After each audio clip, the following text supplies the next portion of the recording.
Maintenant, pour en revenir à la question du mandat d'arrêt européen, en somme, il est important que, y compris dans le cadre de votre profession et de votre pratique professionnelle, vous ayez bien en tête les concepts et le fonctionnement des structures d'Interpol, qui représentent, une sorte de réseau de localisation et de recherche et ensuite, d'instruments pour l'arrestation de ceux qui sont visés justement par un mandat.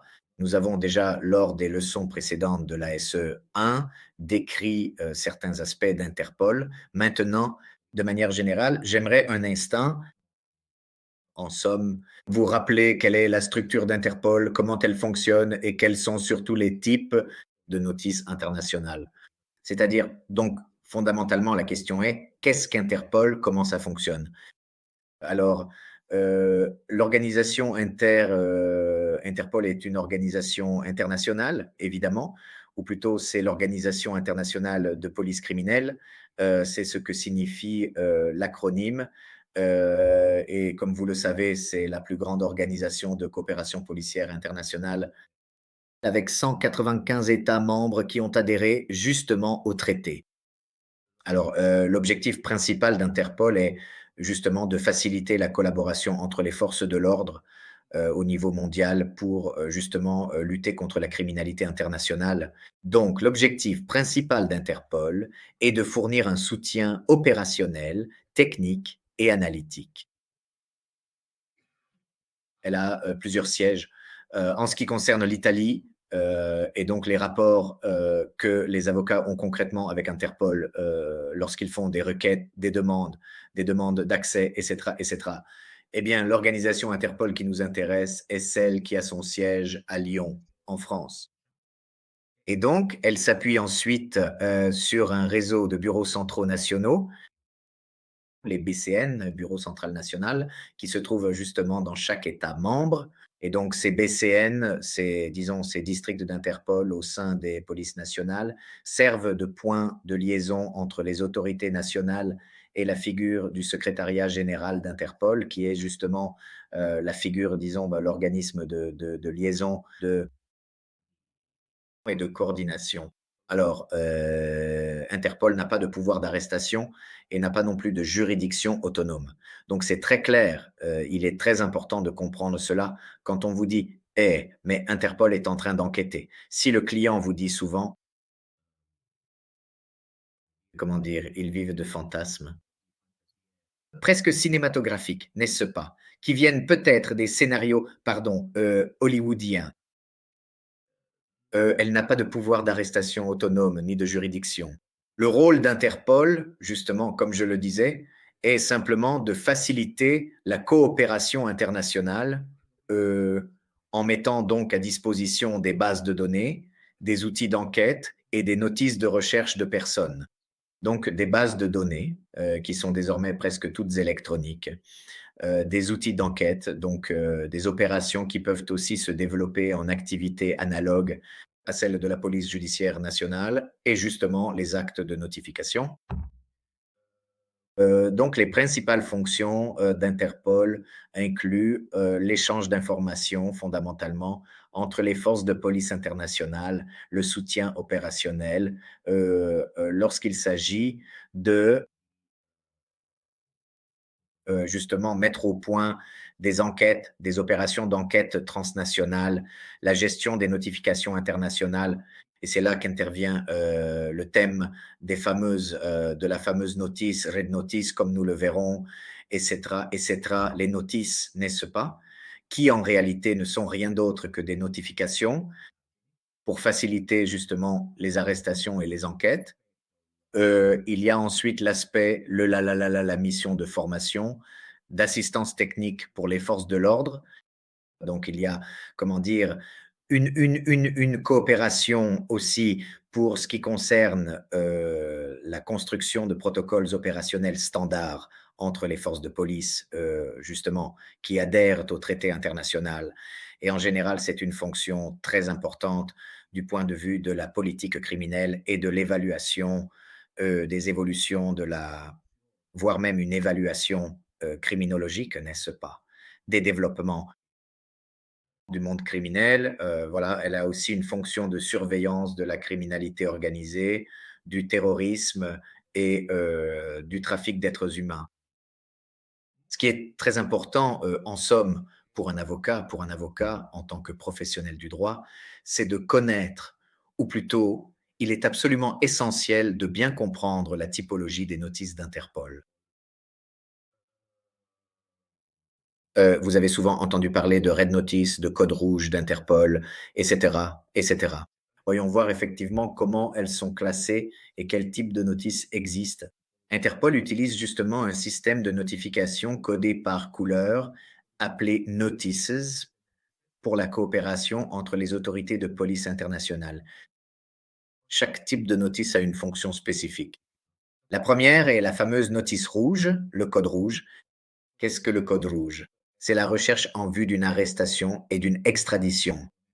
Donc, si vous faites l'objet d'une notice rouge, vous serez arrêté.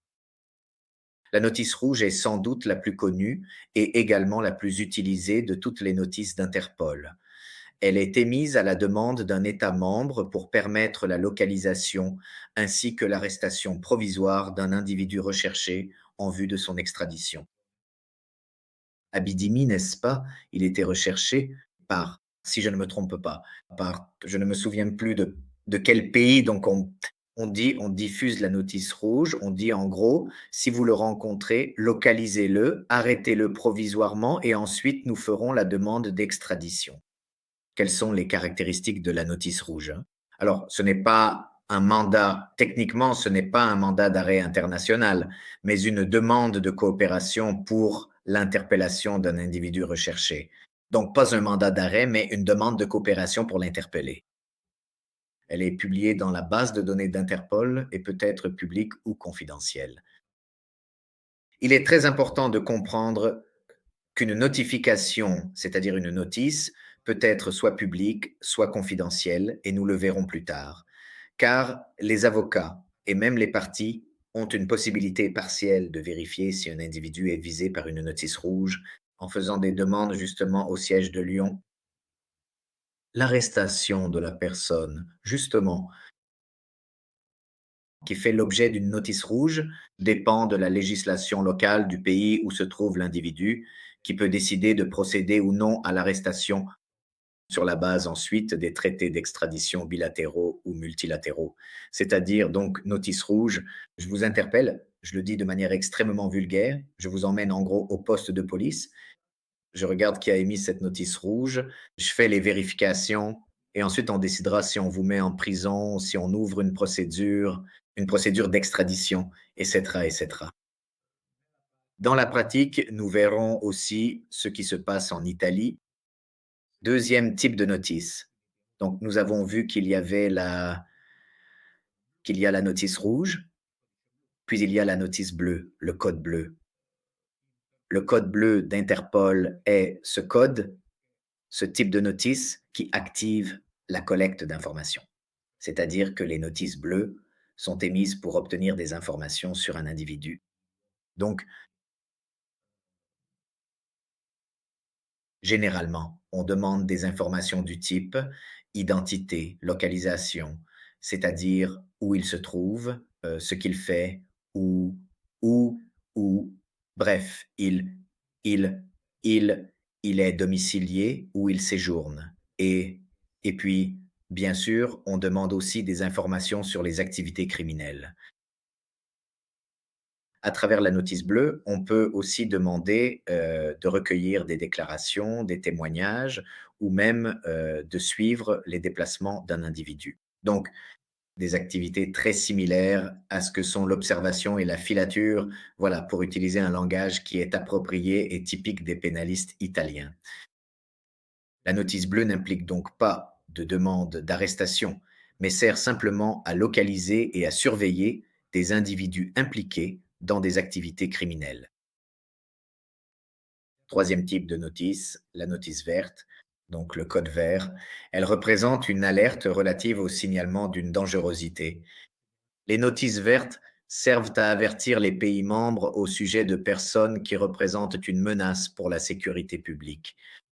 Elles servent donc et sont utilisées pour signaler des criminels dangereux qui se déplacent entre différents pays. Le but de la notice verte est aussi d'alerter les forces de police sur des méthodes criminelles innovantes et sophistiquées qui évoluent constamment. En poursuivant l'énumération, la liste des notices, nous avons ensuite le code jaune, c'est-à-dire la notice jaune concernant les personnes disparues, donc les disparus. La notice jaune est émise pour la recherche de personnes disparues, généralement pour les mineurs enlevés par un parent ou des tiers. Donc, ceux qui font aussi un peu de droit civil doivent se familiariser avec la notice jaune, hein. C'est le type classique qu'on utilise, par exemple, lorsque, disons, dans le cas d'une soustraction internationale de mineurs, c'est typique, n'est-ce pas, aussi un cas de figure typique désormais en Italie, vu le nombre incroyable de couples mixtes. Donc, vous savez, les fameux enfants emmenés en Russie, au Brésil ou dans des pays adhérents ou non à la Convention de la Haye de 1980 sur les mineurs. Bref, la notice jaune, souvenez-vous, personne disparue. Personne. Donc, elle concerne généralement les mineurs, mais elle peut aussi concerner les personnes incapables de s'identifier, par exemple des individus avec des handicaps mentaux. Les adultes disparus dans des circonstances mystérieuses sont aussi concernés par la notice jaune. Donc, ces personnes dont on ne sait essentiellement pas ce qu'il est advenu. Il existe d'autres notices, c'est-à-dire le code noir, qui concerne justement l'identification de cadavres et qui est utilisé pour identifier des cadavres inconnus dans des cas de mort suspectes ou violentes ou pour coopérer entre les forces de police internationales pour la reconnaissance scientifique. Les 2 dernières notices sont la notice orange, le code orange, concernant les menaces à la sécurité publique. La notice orange sert donc à signaler des menaces à la sécurité publique, comme des engins explosifs, des armes dangereuses ou de nouvelles techniques criminelles pour commettre des actes terroristes ou la présence sur un territoire de matières chimiques ou biologiques dangereuses. C'est évidemment un code qui est utilisé surtout dans l'échange d'informations entre les forces de police et entre les Interpol nationales qui évidemment s'occupent de la lutte contre le terrorisme et du renseignement essentiellement. Dernier type de notice, le code violet. Donc la notice violette, qui est utilisé pour partager des informations sur le modus operandi de groupes criminels et aider les forces de police dans la prévention. Donc, la notice violette est, disons, utilisée pour communiquer les méthodes de contrefaçon de documents et de devises, ou elle est, disons, utilisée pour informer sur les modalités de trafic de drogue ou d'armes. Le type classique de notice violette est celle qui est fondamentalement promu par la DEA à l'occasion de grands trafics, par exemple de cocaïne entre l'Amérique du Sud et l'Europe. Le but est, disons, d'équiper la police nationale du pays de destination face aux nouvelles méthodes de stockage de la drogue, par exemple. Que sais-je, dans des meubles ou via des transformations chimiques, des dilutions disons, des composés chimiques ou des situations de ce genre. La notice violette est aussi utilisée pour informer sur les cyberattaques, les fraudes financières. Par exemple, un cas de notice violette, c'est ce qui s'est passé l'autre jour en Belgique où, pour des raisons encore peu connues, bref, il y a même eu une sorte de mise en veille du, du système numérique de contrôle justement du trafic aérien. Et donc, comme vous le savez, il y a eu un blocage de presque 1 heure avec interdiction de survol et espace aérien fermé. Et donc, des notices violettes ont été émises dans ce cas où justement les différentes activités, les différentes forces de police membres d'Interpol, bref, essayaient d'échanger des informations et de comprendre ce qui était en train de se passer. La procédure d'émission d'une notice rouge est cependant assez intéressante, car dans notre activité d'avocat, nous nous retrouvons concrètement à être appelés par celui qui est arrêté, peut-être en Italie, ou plutôt presque toujours en Italie, précisément parce qu'il était recherché par un pays différent. Alors, comment une demande est-elle initiée par un État membre? L'État membre, par l'intermédiaire de ses autorités judiciaires ou de ses forces de police, envoie la demande au Bureau central national d'Interpol de son pays. La demande doit donc inclure le mandat d'arrêt national en cours de validité, les détails de l'accusation ou de la peine encourue et la description de l'individu recherché. Il est donc clair que la notice rouge se réfère soit, comme nous l'avons dit, à une ordonnance de détention provisoire, où l'on demande d'arrêter un individu pour ensuite l'extrader afin qu'il soit jugé. On parle alors de la fameuse demande d'extradition à des fins de poursuite. Sinon, dans le cas contraire, quand il s'agit comment dire, d'une condamnation qui a été prononcée contre un individu, peut-être déjà définitive, eh bien, la notice rouge peut se référer justement à une demande in executis. Alors, la deuxième phase est celle de l'évaluation. Il y a donc l'insertion auprès du Bureau central national, puis, dans une deuxième phase, nous avons l'évaluation juridique par le secrétaire du secrétariat général d'Interpol. C'est-à-dire que le secrétariat général, qui a son siège à Lyon, vérifie la conformité de la demande avec les principes fondamentaux d'Interpol, y compris l'absence de motivation politique, religieuse ou raciale. Article 3 du statut d'Interpol. Justement, je ne sais pas si maître Mantini est présente aujourd'hui, je ne sais pas si elle est là. C'est une nouvelle. Exact. C'est une nouvelle inscrite, nous en parlerons plus tard. Et avec maître Mantini, on pourra peut-être aussi en discuter. Il nous est arrivé un cas très particulier où la Russie aurait émis, ou plutôt a émis, un mandat d'arrêt à l'encontre d'une avocate qui s'est ensuite réfugiée en Italie aussi parce qu'elle avait la double nationalité. Eh bien, cette personne est inscrite pour un procès probablement anormal, mais on ne sait pas s'il est anormal ou non, dans le réseau Interpol. Voilà, le problème qui pourrait découler de cette inscription est l'évaluation par le secrétariat du fait que cette inscription dans la base de données soit caractérisée ou non par des motivations politiques, religieuses, raciales, etc. Donc, nous avons l'envoi et l'inscription, pour ainsi dire, l'évaluation par le secrétariat général. Puis nous avons le moment de la publication effective de la notice rouge qui, si elle est approuvée, est publiée dans la base de données d'Interpol, d'accord? Donc, une fois la phase 3 terminée, on peut éventuellement procéder à l'arrestation provisoire et au lancement des phases d'extradition.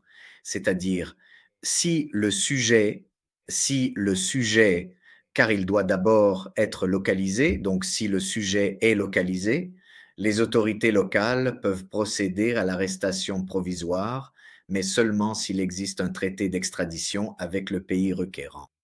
En réalité, ce n'est pas tout à fait comme ça, dans le sens où, en pratique, je l'ai dit en termes juridiques, mais évidemment, si une personne est inscrite dans la base de données d'Interpol, elle est de toute façon momentanément placée en état d'arrestation et en Italie, elle est présentée devant le magistrat. Et le magistrat, en l'absence de un lien international avec le pays qui a inscrit cette personne comme recherchée, eh bien, décide de la libérer ou non. Les délais en Italie sont de 5 jours, comme l'a dit maître Mantini, mais en réalité, dans la pratique institutionnelle, bref, non, bien que le code de procédure pénale prévoit ce délai, généralement en quelques jours, le président de la cour d'appel décide quoi faire de la personne arrêtée